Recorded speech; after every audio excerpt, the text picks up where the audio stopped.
Vijay Mallya London में गिरफ्तार, Westminster court ने दी जमानत। स्कॉटलैंड यार्ड ने लंदन में माल्या को गिरफ्तार किया था। भारत सरकार के अनुरोध पर कार्रवाई। भारत सरकार ने 8 फरवरी को ब्रिटेन सरकार से किया था अनुरोध, माल्या को सौंपने को कहा था। पिछले साल 2 मार्च को देश से भाग गया था माल्या। किंगफिशर एयरलाइंस पर बैंकों का 9,000 करोड़ रुपए बकाया। इस साल सीबीआई कोर्ट ने माल्या के खिलाफ जारी किया था गैर जमानती वारंट, आईडीबीआई बैंक के 720 करोड़ का लोन न चुकाने का आरोप। माल्या की गिरफ्तारी पर सीबीआई ने जारी किया बयान, कहा हमारी एक्स्ट्राडिशन की मांग पर कार्रवाई। केंद्रीय मंत्री जितेंद्र सिंह ने माल्या की गिरफ्तारी को सरकार की बड़ी कामयाबी बताया, वित्त मंत्रालय को भी दिया क्रेडिट। माल्या की गिरफ्तारी से किंगफिशर के पूर्व कर्मचारी खुश, कहा बकाया मिले तो और खुशी होगी। दिल्ली में एमसीडी चुनाव से पहले कांग्रेस को भारी झटका, अरविंदर सिंह लवली ने थामा बीजेपी का दामन। अमित शाह ने किया लवली का बीजेपी में स्वागत। दिल्ली कांग्रेस अध्यक्ष अजय माकन से खफा थे लवली। लवली के बहाने माकन पर भड़की शीला दीक्षित, कहा वर्तमान दिल्ली कांग्रेस अध्यक्ष पार्टी नेताओं की पहुंच से बाहर। शीला दीक्षित ने पूछा, जिस नेता को पार्टी ने सब कुछ दिया अगर वही छोड़ दे तो किस पर भरोसा करेंगे।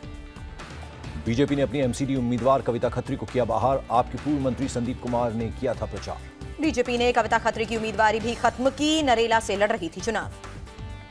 बीजेपी नेता सहस्त्रबुद्धे की सफाई, रेप के आरोपी नेताओं के साथ साठगांठ बर्दाश्त नहीं। ईवीएम को लेकर दिल्ली हाई कोर्ट पहुंची आम आदमी पार्टी, एमसीडी चुनाव में पेपर ट्रेल मशीन की मांग की। बीजेपी के राष्ट्रीय महासचिव भूपेंद्र यादव को बड़ी जिम्मेदारी, गुजरात के प्रभारी बनाया गया। यूपी सरकार ने 41 अफसरों का तबादला किया, 8 कमिश्नर और 7 जिलों के डीएम बदले गए हैं।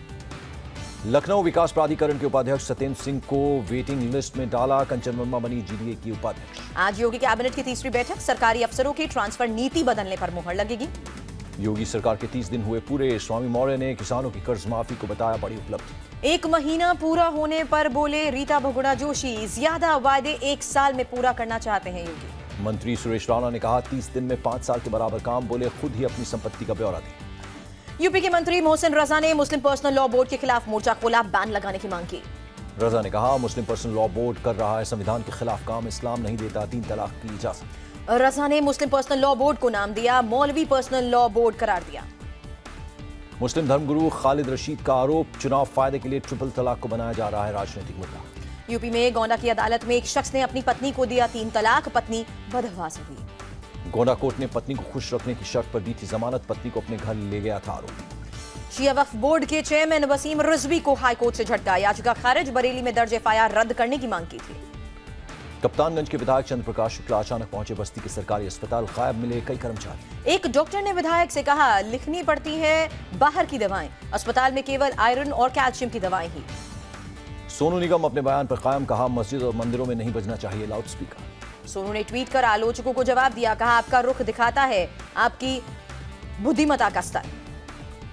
मुंबई के अंधेरी में है सोनू का घर, लोगों ने कहा विवाद के बाद अजान के दौरान लाउडस्पीकर की आवाज हुई कम। कांग्रेस नेता अहमद पटेल ने कहा अजान नमाज का जरूरी हिस्सा, आज के समय से लाउडस्पीकर की जरूरत नहीं।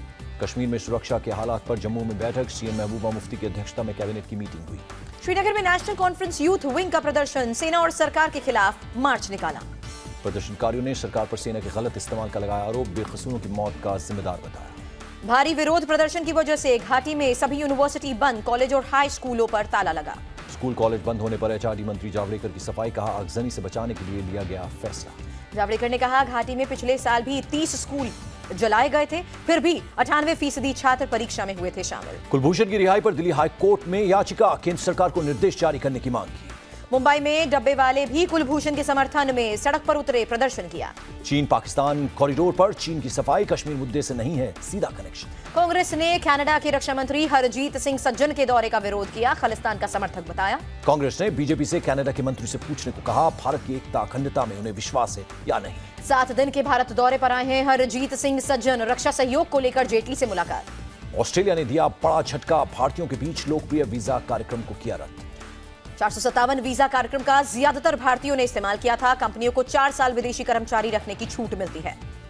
ट्रंप आज H-1B वीजा में बदलाव का आदेश दे सकते हैं, भारतीय आईटी प्रोफेशनल्स पर पड़ सकता है। पीएम मोदी से मिले ट्रंप के सुरक्षा सलाहकार मैकमास्टर, फिर भारत को बताया अपना रणनीतिक साझेदार।